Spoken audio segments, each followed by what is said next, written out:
Today, I want to talk about how to manage our energy.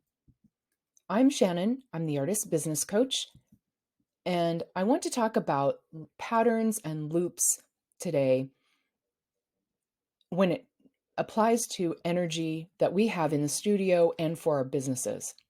So, this shape is the infinity loop, and sometimes it feels like we're kind of swinging around from extreme to extreme. You may wake up one day with a lot of energy and then another day be really low on energy. So I want to kind of take this apart and look at what are some of the causes of the different types of energy we have and think about how to manage it better. So on the top of this loop is our thoughts or air, or of the elements I like to think of our thoughts in the air element. And this is really expectations. We're constantly talking to ourselves about what we want to do, what we think we can do, and what our hopes are. The basis and the etymology of this word has to do with looking out from and hoping for, sort of looking to the future.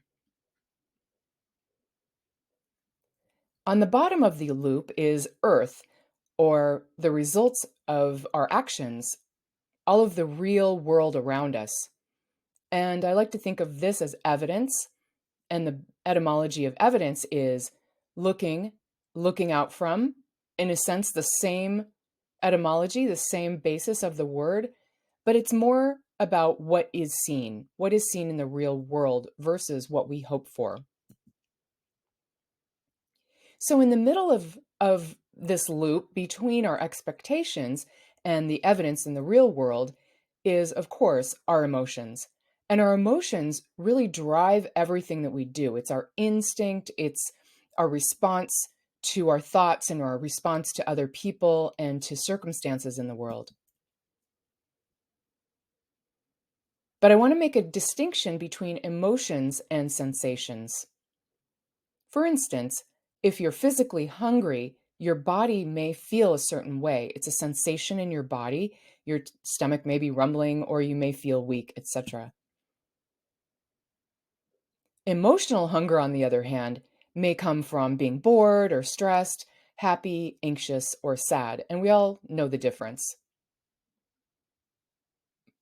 So, our energy is often a response to our emotions, which is driven by our thoughts and then the contrast between those thoughts and what is real in the world. So I like to think of this as the energy loop or the engine of all of our actions. And when you have a result, often then you have more thoughts about that result. So say one day you wake up and you have a really low energy. It's raining outside and it's kind of dark. It's winter, like it is now in the Pacific Northwest where I live. So my expectations are it's going to be a slow day. It's going to be a dark day. The sun's going down early. And so my emotions may feel low and maybe sad. And a lot of people have had a lot of sort of time for introspection during COVID and all of that, and depression and different changes in their energy. So our emotions definitely drive that. And I'd like to think about it in terms of what we look for in our day, what we are expecting in our day, definitely ends up being what becomes real. So if I'm looking for a slow day, I'm going to find it. And if I take some action or think about my emotions as being more active, then my expectations for the day and the evidence will be shifted. So our thoughts trigger those emotions, which drive our actions and create our results.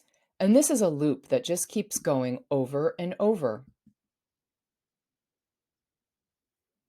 So if we are to make the most of this engine, the energy loop, this engine that drives our action and our production, it's great to be aware of it and use the different types of energy to help us accomplish the things that we want.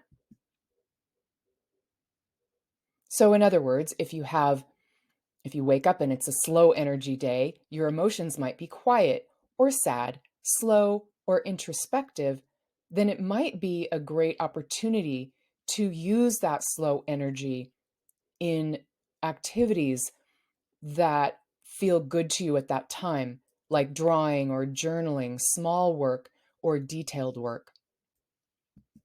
On the other hand, if you wake up and it's a sunny day and you're feeling anxious, which may or may not be a negative emotion, or excited or driven, then maybe the opportunity is to use that engine to do experimentation, big work, make a big mess and then find out what is happening in your art and just really find that energy of experimentation, physical work, dancing and moving.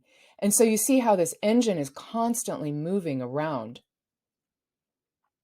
And of course, if you have the lower energy and the lower emotions, but you feel like you want to shift that, then you can go into the work of your thoughts and really thinking about expectations and how your thoughts drive your emotions. If you have a low energy day and you think, I want to shift this, then you can kind of tap into that anxious or low energy and move it into different activities that will help you break out of those emotions. I hope that you can think about this energy loop as a helpful engine that on the top has our expectations and thoughts.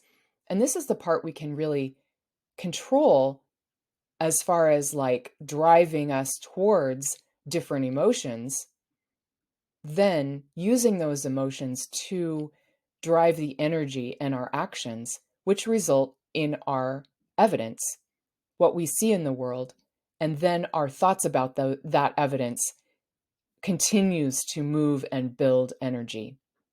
I hope this is helpful, and I hope you have a productive day. Thank you.